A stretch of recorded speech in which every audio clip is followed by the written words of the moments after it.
পরিবারে একজন বা তার বেশি সদস্যের একটা ক্রনিক অসুস্থতা আছে, সেই ধরনের পরিবারের পার্সেন্টেজটা বিপিআরসি দিতে এসছে 52% পরিবার।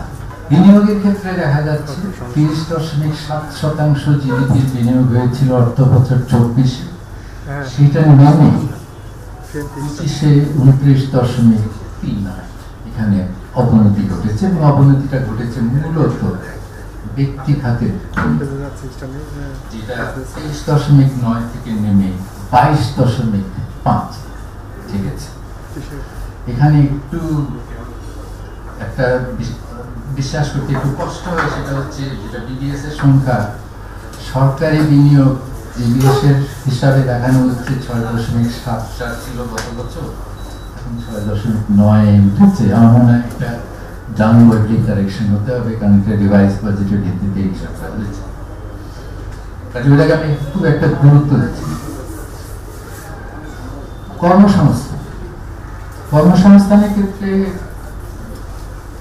মেথোডোলজিক্যাল অনেক ইস্যু আছে, যে কর্মসংস্থানকে আমরা কিভাবে মাপি। ওই জন্য যে সূচকটা আমি ব্যবহার করি সেটা বেকারত্বের হার না, আমি ব্যবহার করি কর্মসংস্থানের হার।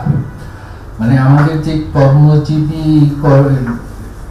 কর্মযোগ্য যে সংখ্যাটা আছে প্রায় 10 কোটির বেশি, তার মধ্যে কত পার্সেন্টেজ কর্মরত আছে, সেইটা আপনার অর্থ বছর 24-এ ছিল 58.3। 25-এর প্রথম প্রান্তে মার্চের শেষে যে বিবিএস এর জরিপ, সেখানে দেখা যাচ্ছে এটা নেমে 55.9 এসছে। তো সেখানে আমরা একটু অবনতি দেখতে পাচ্ছি। আর মজুরির ক্ষেত্রে প্রকৃত মজুরি বৃদ্ধির হার, এটা অর্থ বছর 24-এ নেগেটিভ ছিল 2%, মানে প্রকৃত মজুরি অর্থ বছর 24-এ 2% কমেছিল। সেই কমার গতিটা কমেছে, কিন্তু এখনো নেগেটিভ 0.3% রিয়েল ওয়েজ ডিক্লাইন দেখা যাচ্ছে। কাজে সার্বিকভাবে রেমিটেন্স আর মাথা পিছু আয় আর এক্সপোর্টকে যদি আমি বাদ দিই, তাহলে দেখা যায় যে অ্যাক্টিভিটির ক্ষেত্রে ইকোনমিতে উল্লেখযোগ্য কোনো উন্নতি ঘটে নাই, বরং বেশ কিছু সূচকে নিম্নগামী প্রবণতাটা লক্ষণীয়। এখন আসেন কল্যাণের ক্ষেত্রে, মাইক্রো লেভেলে আমার তো বিডিএস এর সরাসরি কোনো ডেটা নাই, তবে আমার ভাগ্য ভালো, তাহলে মালার কাজের বিনিময়ে জলগ্রস্ত কর্মসূচিটা ব্যাহত হতো। যে পিপিআরসি একটা জরিপ, ভালো জরিপ আমি বলবো, কারণ এটা ওই বিবিএস এর যে দরিদ্র হিসাব হাউসহোল্ড ইকোনমিক্স এক্সপেন্ডিচার সার্ভে করার জন্য যে স্যাম্পলিং ফ্রেমটা ব্যবহার করা হয়, ওই সেম ফ্রেম ব্যবহার করে তারা সেখান থেকে তাদের স্যাম্পলটা সিলেক্ট করেছে।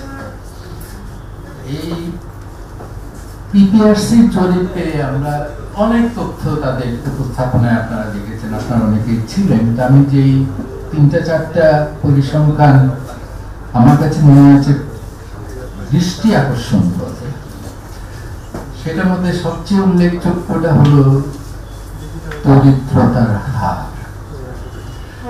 সেখানে 2022-এর সাথে আমাদের তুলনা করতে হবে, কারণ তারপরের কোনো সংখ্যা নাই। 2022-এ যেমন হতদরিদ্রতার হার, যেটা বিডিএস এর হিসাবে ছিল 6%-এর কাছাকাছি, 5.6, সেটা পিপিআরসির হিসাবে এসে উঠে গেছে 9.35, মানে হতদরিদ্রতা বেড়েছে। তারপর মডারেট পুয়ার, মানে আপার পভার্টি লাইন এবং লোয়ার পভার্টি লাইনের মাঝামাঝি যারা আছেন, তাদেরকে আমরা মডারেট পুয়ার বলি পরিসংখ্যানের ক্ষেত্রে, যেটা 13.1% ছিল 2022-এ। পিপিআরসির জরিপ, যেটা জুন মাসে জরিপটা করা হয়েছিল, হ্যাঁ 1 থেকে 17 জুনের মধ্যে জরিপটা করা হয়েছিল, সেখানে আসলো 13.1টা বেড়ে গিয়ে 18.58। আচ্ছা, হতদরিদ্রতা বেড়েছে, মডারেট পভার্টিও বেড়েছে। ভালনারেবল নন পুয়ার যেটাকে বলেন, মানে তারা গরিব না কিন্তু দরিদ্র সীমার খুব বেশি উপরেও না, একটু একটা ধাক্কা আসলে দরিদ্র সীমার নিচে পড়ে যাবে, যেটা আমরা শ্বেতপত্রে বলেছিলাম যে টোকা দিলেই পড়ে যাবে, এই ধরনের মানুষের সংখ্যা কতটা, সেইটা হলো 17.97 ভালনারেবল পুয়ারের সংখ্যা। এছাড়া এটা একটা পরিসংখ্যান যেটা খুবই দৃষ্টি আকর্ষণ করে। দ্বিতীয় যেটা, সেটা হলো যে ক্রনিক ইলনেস, মানে পরিবারে একজন বা তার বেশি সদস্যের একটা ক্রনিক অসুস্থতা আছে, সেই ধরনের পরিবারের পার্সেন্টেজটা বিপিআরসি নিতে এসছে 52% পরিবার।